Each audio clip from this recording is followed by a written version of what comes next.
Education Secretary Betsy DeVos on Sunday refused to say whether schools should follow guidelines from the U.S. Centers for Disease Control and Prevention on reopening, saying those guidelines are meant to be flexible.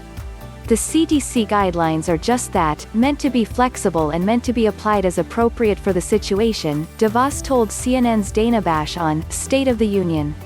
The CDC guidelines for schools to reopen contain steps to keep children safe, including keeping desks placed 6 feet apart and for children to use cloth face coverings. The CDC suggests the closing of communal areas like dining rooms and playgrounds and the installation of physical barriers like sneeze guards where necessary. There is nothing in the data that would suggest that kids being back in school is dangerous to them, DeVos said, when asked by Bash if she can assure parents and students that schools will be safe and pressed on health guidance that says children are at highest risk when meeting in full-sized, in-person classes, doubling down on a similar comment she made last week.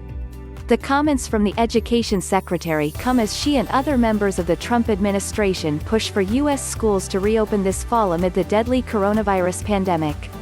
President Donald Trump and the White House recently pushed for the CDC to revise its school reopening guidelines, but the agency's director, Dr. Robert Redfield, said last week that they will not be loosened. Kids need to be in school. They need to be learning, they need to be moving ahead.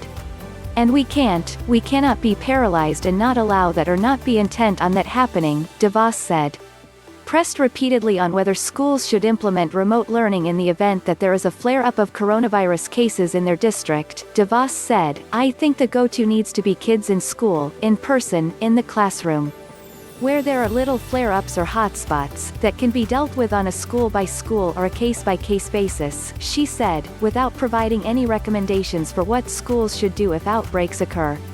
Internal documents from the CDC warned that fully reopening K-12 schools and universities would be the highest risk for the spread of coronavirus, the New York Times reported last week.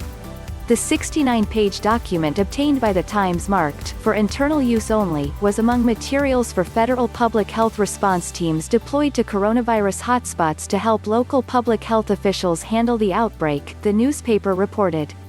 The document mentions reopening plans from states, districts, and individual schools and universities, identifying some proposals as consistent with CDC guidance and criticizing that noticeable gaps in other plans, the newspaper reported.